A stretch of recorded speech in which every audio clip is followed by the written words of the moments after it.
세 번째 주제, 여러분들 피곤하지 않으십니까? 괜찮으세요? 예, 피곤하다고 얘기하기 전에 저희가 말을 해서 자, 그래서 아직까지 그래서 나눈 내용은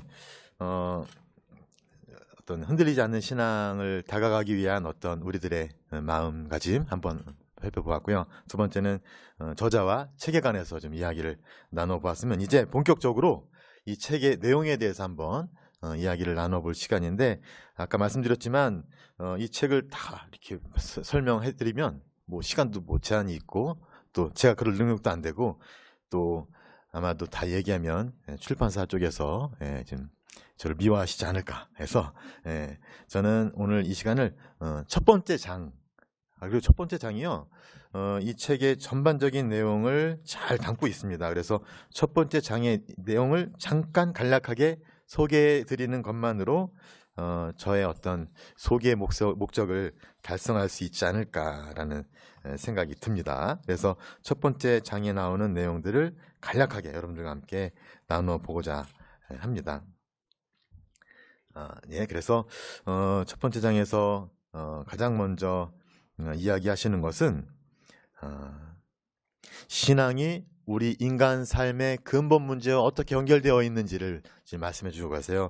우리가 보통 생각할 때 신앙은 성당 가는 거, 성당에서 미사 참여하고 또 기도하고 뭐 이런 식으로 많이 생각을 하는데, 그래서 신앙과 나의 실제적인 삶과는 이렇게 어떻게 연결되는지 잘 모르는 어떤 그런 상태에 많이 있는데, 이 신부님에게 있어서 이 신앙이야말로 우리 인간 삶의 가장 근본적인 문제와 물음과 맞닿아 있다라는 그런 걸 신부님께서 우리들에게 알려주고자 하시는 거죠. 그런 면에서 신부님은 이 책을 통해서 우리가 진정으로 깨어있고, 그리고 진정으로 생각할 수 있고, 진정으로 대화할 수 있는 그런 신앙인이 되도록 인도하고자 하신다는 말씀이에요.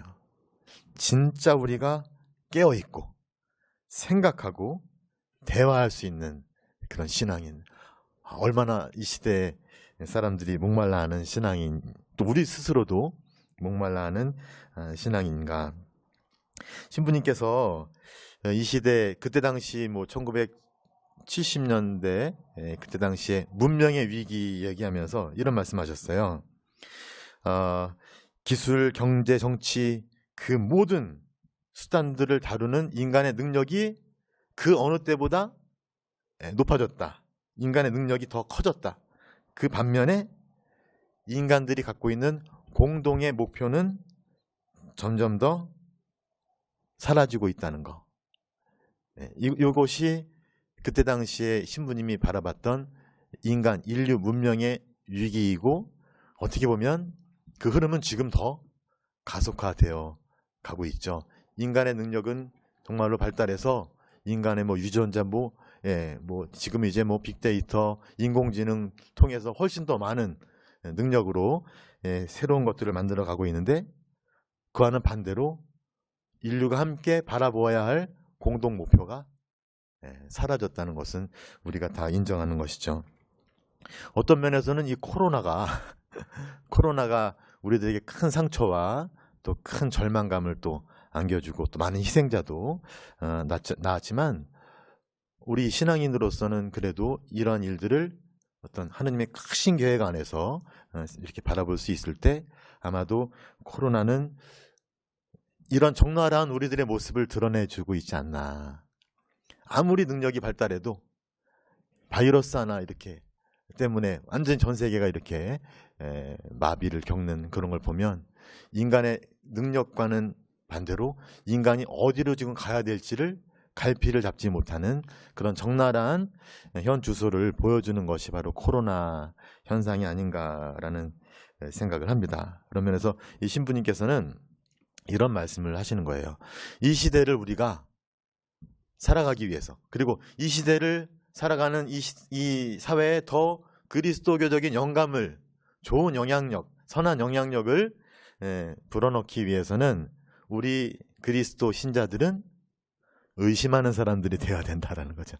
의심하는 사람. 하느님이 있을까 없을까 이런 의심이 아니라 정직하게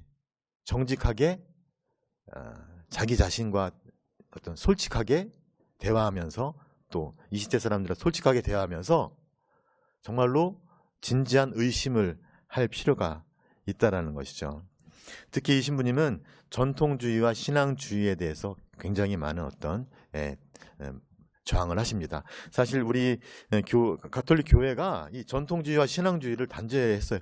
제1차 바티칸 공의회 1869년에서 70년 사이에 있었던 이 공의회를 통해서 중요한 두 가지 문헌이 이제 반포가 되었는데 그 안에서 특별히 가톨릭 신앙에 관한 교의 헌장에서 이 어떤 신앙과 이성과의 관계를 이야기하면서 이 전통주의와 신앙주의를 단죄를 했다는 것이죠. 그런데 오히려 지금 이 시대에 들어와서는요, 특히 신부님 시대뿐만 아니라 지금 이 시대에 들어와서는 오히려 이러한 전통주의와 신앙주의가 득세를 하고 있다. 이것은 가톨릭 교회 안에서도 마찬가지다. 프랑스 교회만 해도요, 점점 더 이 전통주의가, 왜냐하면 전통주의는요 자꾸만 과거로 돌아가려는 겁니다. 과거로 돌아가려는 건 뭐예요? 지금 현실의 저항과 도전을 응대하지 않겠다는 거죠. 신앙주의는 뭔가? 신앙은 이성이 아니라 어떤 마음으로 하는 것이다. 어떤 심리적인 것으로 신앙을 이렇게 하는 흐름과 좀 맞물리는 것인데, 뭐 신앙주의는 어떤 신앙 절대주의, 무조건 믿어. 물론 무조건 믿어야죠, 그렇죠? 우리가 다 이해할 수 있기 때문에 믿는 건 아니잖아요, 그렇죠? 믿긴 믿는데 생각이나 어떤 이성적인 것은 신앙에 방해해야 돼. 이런 식으로 이야기하는 것이 신앙주의다라는 거죠. 오히려 이런 식으로 해서 뭡니까? 이 시대 사람들은 전통주의와 신앙주의를 통해서 뭐예요? 이 시대의 도전 앞에서 대응하지 않고 피한다는 것이죠. 그러지 말자. 신부님은 그런 의미에서 성실한 의심자가 되자. 무관심한 사람이 아니라 의심을 할 수 있는, 질문을 던질 수 있는 사람이 되자라는 것이죠. 특히 우리 그리스도 신자들이 얼마나 지적이고 윤리적인 면에서 무능한지를 우리 스스로 의식할 필요가 있다. 인정할 필요가 있다. 그래서 우리 양심에 솔직해지고 가슴에 손을 얹고 우리가 정말로 이상한 거, 받아들일 수 없는, 현대인들이 받아들일 수 없는 거에 대해서 물음을 던지면서 찾아갈 때, 그럴 때 오히려 우리는 그동안 발견하지 못한 신앙의 또 삶의 깊은 진리를 발견하게 될 것이다. 그런 면에서 우리가 가장 피해야 할 그런 중대한 악은 무엇인가?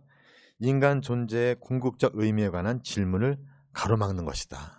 이게 무슨 말인가? 요즘 너무나 많은 문명의 이기들이 있고 그래서 핸드폰, 뭐 여러 가지 또 유튜브 이런 것들을 통해서요, 우리 스스로 우리 자신의 어떤 존재의 의미에 대해서 질문을 던지는 것을 자꾸만 가로막는다는 것이죠. 자꾸만 다른 것으로 그 중요한 것을 대치시킨다는 것이죠. 그런 면에서 우리는 가지고 있는 것 좀 손에 내려놓고, 정말로 내려놓고,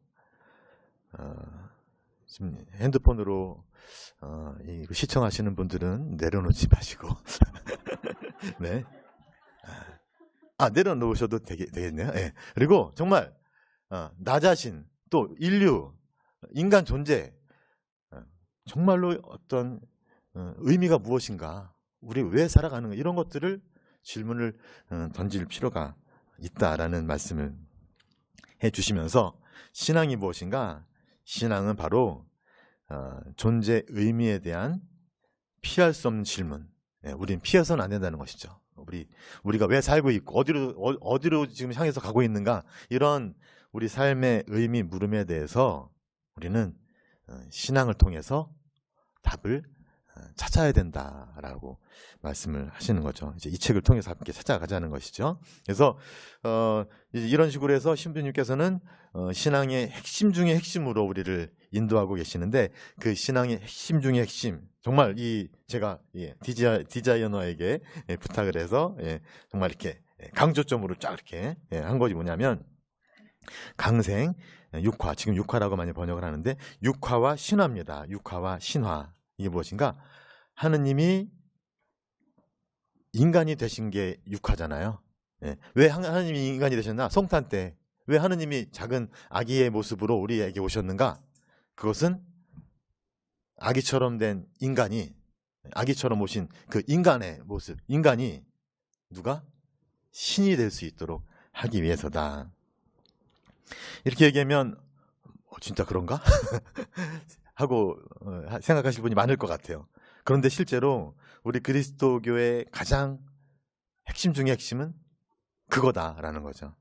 하느님이 인간이 되어 오신 것은 우리가 하느님이 되도록 하기 위해서다. 이건 바리옹 신부님의 말씀이 아니라 우리 그리스도교 처음부터 지금까지 전해 내려오는 그리스도교 전통의 메시지의 가장 중심이 되는 핵심이다. 우리가 매년 성탄을 지내고 매년 사순부활을 지내는 이유가 바로 이것을 우리들에게 일깨워 주고, 우리가 지금 이걸 살고 있다고 다시 일깨워 주기 위해서다. 그래서 신부님은 그동안 우리 그리스도 신자들이 믿고 있는 신앙 내용이 너무나 산발적이고 너무나 이렇게 지금 흐트러진 상태에서 중심을 바로 잡아야 된다. 그리고 그 중심을 중심으로 해서 모든 것을 다시 구성해야 된다. 이 책이 바로 그런 책이고요. 그 중심이 뭐냐? 바로 이 이야기라는 거죠. 하느님이 인간이 되어 오셔서 우리가 이제는 하느님이 될 수 있고, 우리가 지금 그 과정을 걸어가고 있다라는 것이 바로 신앙의 핵심이고, 그걸 중심으로 놓고 봤을 때 뭡니까? 밑에 나오는 평소에는 전혀 의미 없는 것처럼 들리는 단어들 있잖아요. 성화, 은총, 막 이런 얘기. 아니면 구원이 뭐냐? 그러게. 하느님의 아들, 하느님의 아들, 기적의 삶, 뭐 이런 것들, 뭐 현대인들이 들었을 때 전혀 의미 없는 것처럼 들리는 이 모든 것이 사실 지금 우리가 하느님이 될 수 있도록 하는 것에 바로 그 의미를 지니고 있다는 것을 얘기해 주신다는 거죠. 좀 더 나가볼까요? 그래서 예수 그리스도, 인간이 되어 오신 하느님이시죠. 하느님의 아들 예수 그리스도는 누구를 알려주시는가?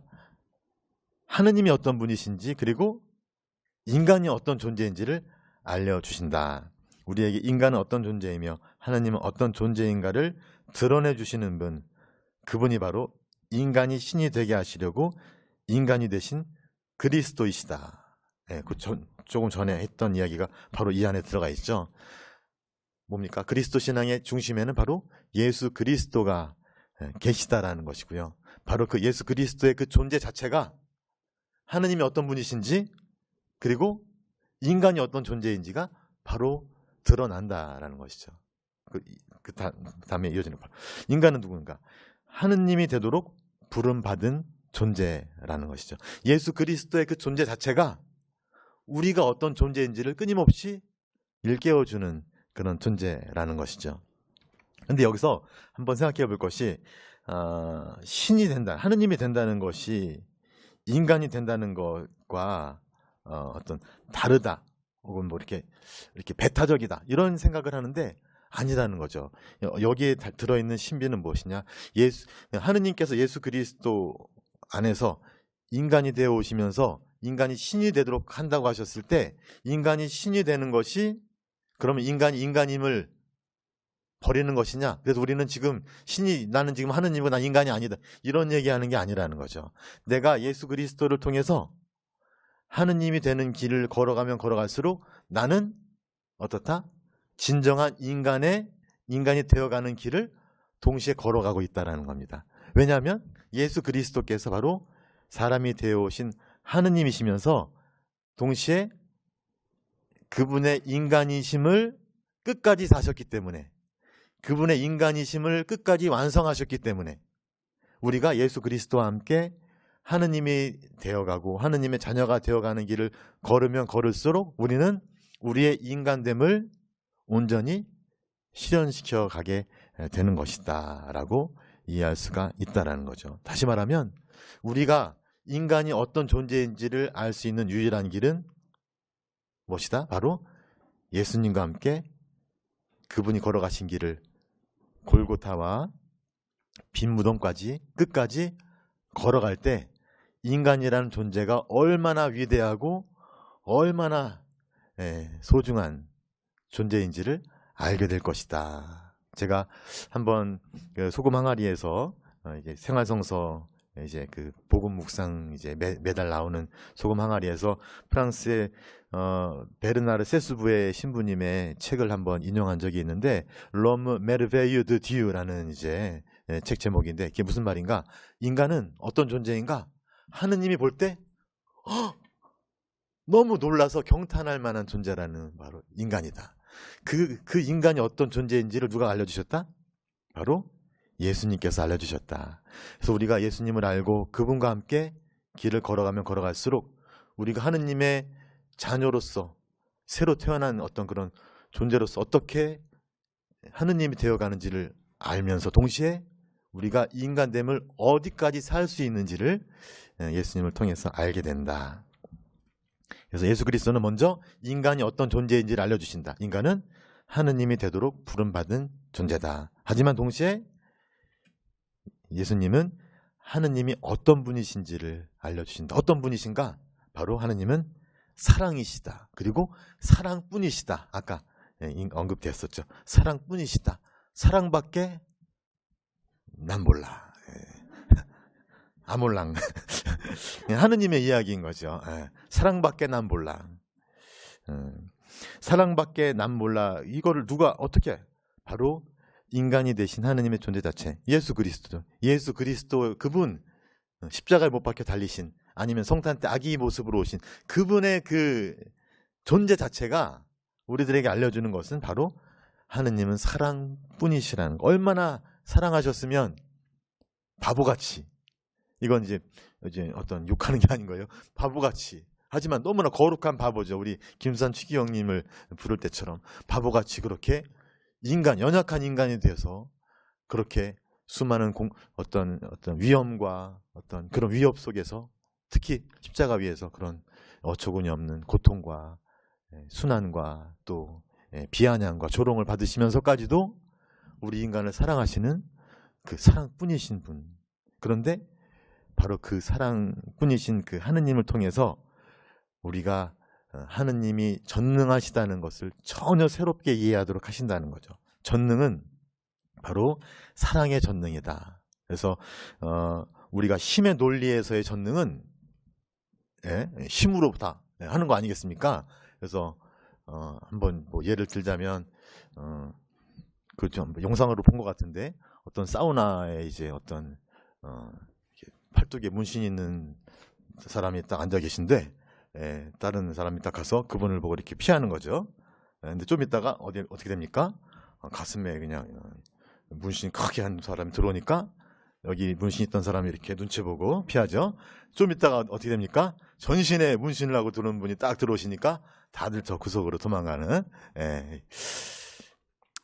비유가 적합한지는 잘 모르겠습니다만 문신이 많을수록 좀 힘이 센 것처럼 느껴지잖아요. 그런데 하느님은 결코 그런 분이 아니시다라는 거죠. 하느님은 결코 그런 힘으로 인간을 윽박지르거나 강요하시는 분이 아니다. 오히려 사랑의 권능이다. 그분의 사랑의 권능은 어디까지? 죽음까지도. 그리고 죽음까지도 당신 것을 이렇게 받아들이면서 당신 것을 내어놓으시는 그런 사랑. 그래서 인간이 도저히 뛰어넘을 수 없는 그런 한계까지도 뛰어넘으신, 어떻게 사랑으로 뛰어넘으신 바로 그 사랑이고, 그 사랑이 얼마나 강하길래 죽음까지도 어쩔 수 없었던 바로 그것이 사랑의 전능이고, 그리고 하느님께서는, 예수님께서는 지금 우리들을 그 사랑의 전능으로 초대하고 계시다는 거죠. 사랑의 전능으로, 우리 힘으로, 우리 어떤 권한으로, 우리들의 어떤 자격으로 어떤 이런 게 아니라 그분의 어떤 마음을 닮아서 사랑으로 깊은 어떤 성장을 할 수 있을 때 그 사랑에서 한계가 없는 존재로 우리가 신화되도록, 하느님처럼 닮아가도록 우리를 불러주신다. 그 사랑의 특징은 바로 받아들임과 베품이다. 한계 없이 무조건 받아주시는, 그리고 흘러넘치고 넘치게 베풀어 주시는 그런 분이시고 그렇기 때문에 가난하신 분이시다라는 거죠. 당신 것을 다 내어주시는 분이시기 때문에 그렇기 때문에 우리 인간의 처지에 늘 의존되어 계신 분, 우리가 하느님을 좌지우지할 수 있다는 그런 말씀이 아니라 사랑으로 인해서 늘 인간의 삶과 어떤 그런 역사에 늘 함께 하시면서 우리 고통을 함께 지고 가시는 분, 그리고 겸손하신 분. 그래서 가난과 겸손은 같은 의미로 이해해 볼 수 있을 것 같습니다. 그래서 이런 이야기를 하면서 결국에는 변화 파스카로 우리들을 인도를 하고 계신데요.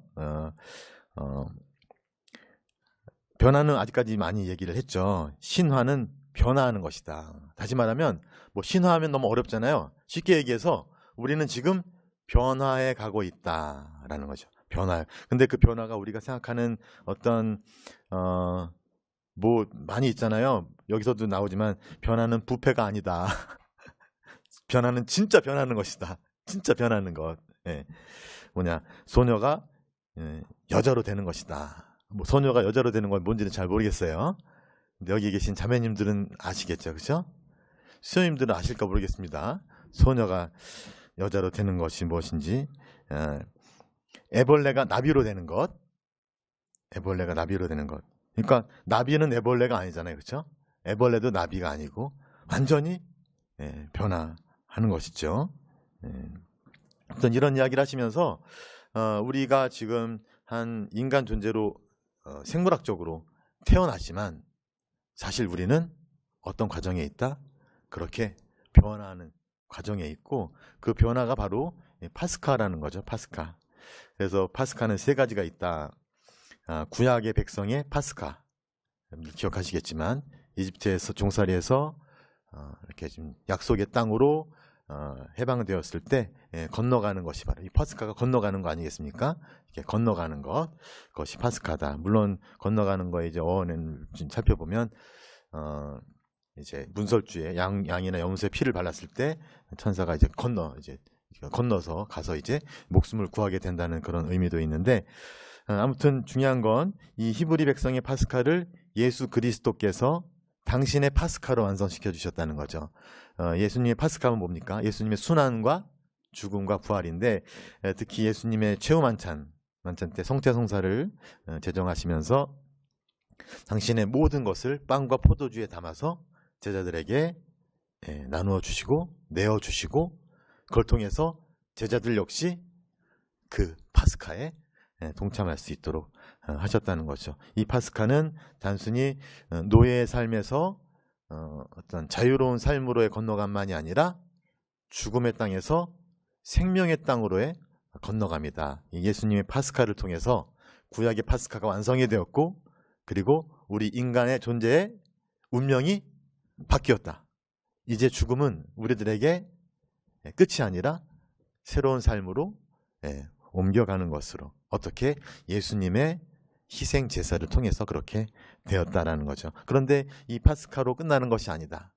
예수님의 파스카는 결국에 우리 각자의 파스카를 통해서 그 본래 의미가 실현되고 완성된다. 그래서 그냥 예수님의 어떤 최후 만찬 또 그분의 순환과 죽음, 부활은 2000년 전에 있었던 어떤 에피소드로 끝나는 것이 아니라 그 사건을 끊임없이 기억하고 재현하는 교회 공동체 안에서 끊임없이 실현되어가는, 그래서 우리 각자 안에서 실현되는 그런 파스카다. 그것이 우리 안에서 완성될 때 그거 뭐냐면 바로 그 신화, 변화의 과정이 우리 안에서 실현되어야 된다는 것이고, 그것은 아마도 이 책의 뒷부분에서 정말로 그야말로 가톨릭 교회 교리서 뭐 그 책이 있으신 분들 되게 두껍잖아요. 성경 두께만큼 두꺼운 교리서, 그 안에 있는 그 방대한 내용, 아니면 또 우리가 알고 있는 가톨릭 교회 교리서 뭐 어떤 요약본도 있고요. 아니면 예비 신자 교리서도 있는데 그 안에 담겨 있는 모든 내용이 이 흔들리지 않는 신앙에 담겨 있는데, 아까 말씀드린 것처럼 그런 어떤 새로운 전망에서 특히 우리와 관계된, 지금 우리의 변화, 내 삶의 완성과 관계된, 아니면 나의 어떤 사랑의 신비 안에서 나의 변화 과정과 관계된 것으로 모든 내용을 새롭게 우리들에게 일깨워 주시기 때문에 이 내용을 쭉 읽으면 우리도 모르는 사이에 가톨릭 교회의 교리를 정말로 나의 것으로 정말 삼을 수 있고 또 살아있는 그런 이야기로 전해드릴 수 있지 않을까 생각을 합니다. 자, 그래서 남은 시간 이제 짧게 마무리를 한다면 우리 그리스도 신앙인들은 사실은 굉장히 중요한 체험을 한 사람들이 어떤 체험인가? 예수님에게서 구원을 체험한 사람들의 모임이다. 우리들은 이게 무슨 말인가?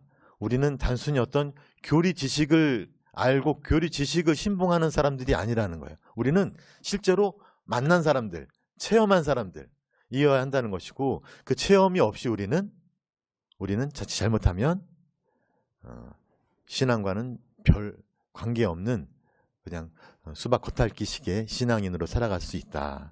그래서 우리는 어떤 그런 체험으로 초대되었다라는 것이고 이 신부님의 어떤 기본적인 내용의 골자도 그겁니다.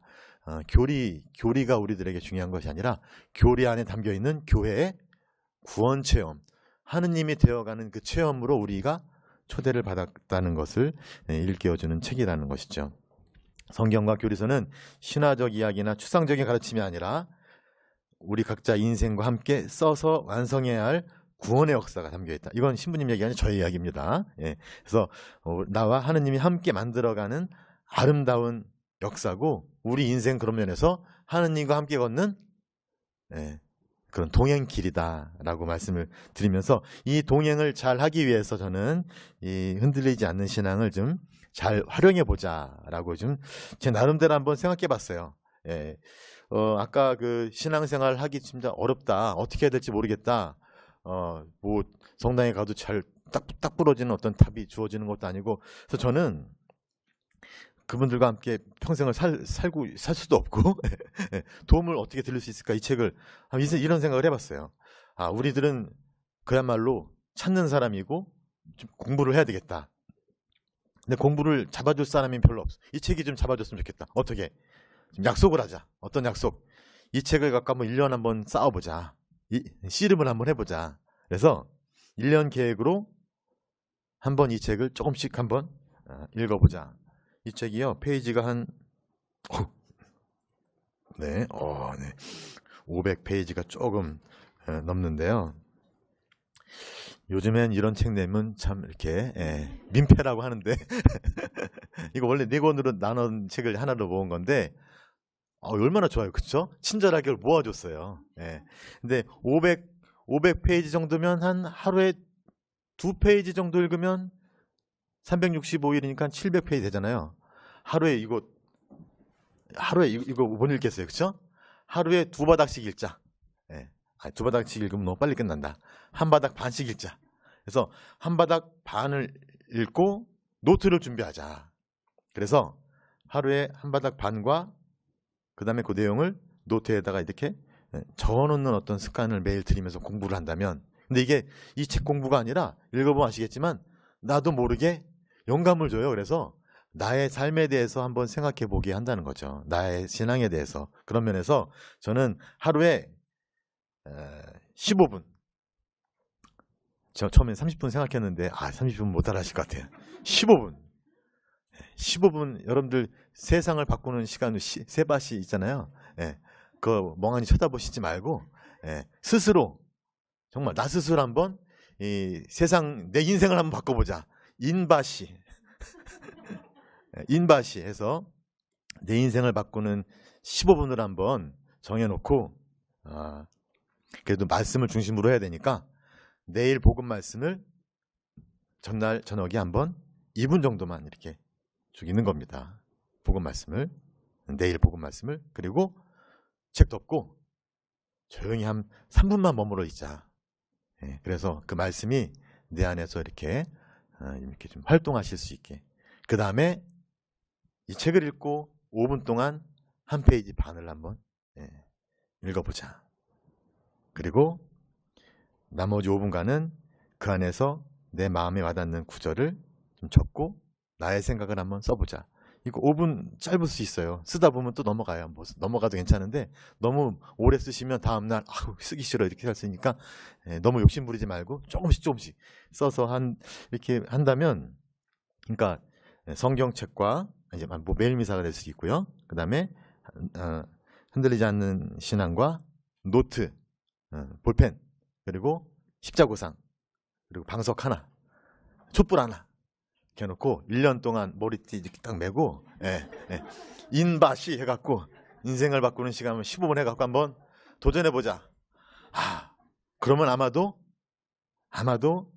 아까 얘기했던 그런 고민, 기도를 어떻게 해야 될까, 어떻게 살아야 될까, 이런 고민을 뛰어넘는 어떤 새로운 길로 나아가고 있는 자기 자신을 발견하지 않을까. 그런 다음에 이제 저의 책 3권을 이렇게 자 이제 시작합니다.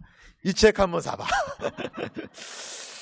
네, 그래서 이런 책들을 함께 읽으면서 저는 이런 말, 이제 오늘 마무리입니다. 이 말씀으로 한번 끝내고 싶습니다. 뭐냐면 우리 각자의 삶을 예식으로 좀 승화시켰으면 좋겠습니다. 우리가 또 코로나로 인해서 성당에 가기도 어렵고 미사에 가기도 어렵고 특히 어르신분들은 더 부담이 많이 되시죠. 그런데 그렇다고 해서 성당에 안 가는 것만이 능사는 아닌 것이죠. 그러면 나의 삶을, 나의 일상을 어떻게 예식의 차원으로 승화시킬 수 있을까를 고민해야 되지 않을까. 방금 말씀드렸던 그 15분은 아마도 우리들 각자의 삶을 정말로 예식으로 승화시킬 수 있는 정말 굉장히 중요한 어떤 시간이 될 수도 있고, 그런 면에서 저는 삶을 거행하라, 제 말이 아니라 프랑스에 있을 때 한 신부님께서 저희들과 함께 즐거운 시간을 보내면서 우리들의 삶을 예식의 차원으로 거행할 수 있어야 된다. 미사를 집전하고 거행한다고 하잖아요. 미사만이 아니라 우리들 각자의 삶을 거행하라. 하느님께서는 여러분들 각자와 함께 여러분들 각자의 삶을 거룩하게 의식으로 거행할 수 있기를, 함께 제사로 봉헌할 수 있기를 바라신다. 그런 면에서 이 책을 통해서 우리들의 삶을 조금 더 새로운 차원으로 변화시킬 수 있지 않을까. 그리고 아마도 이 시간, 짧은 시간이지만 이 책과 함께 여러분들, 또 여러분들 주위에 있는 사람들이 살아가면서 힘들고 또 몸이 건조하고 또 무기력한 삶을 살고 있다면 그 삶을 정말로 멋진 삶으로 변화시키는데 일조할 수 있지 않을까. 아마 그러면 천국에서도 바리용 신부님께서 웃으시면서 이렇게 웃으시면서 대견해 하시지 않을까라는 생각을 하면서 부족한 강연 여기서 마무리하도록 하겠습니다. 감사합니다.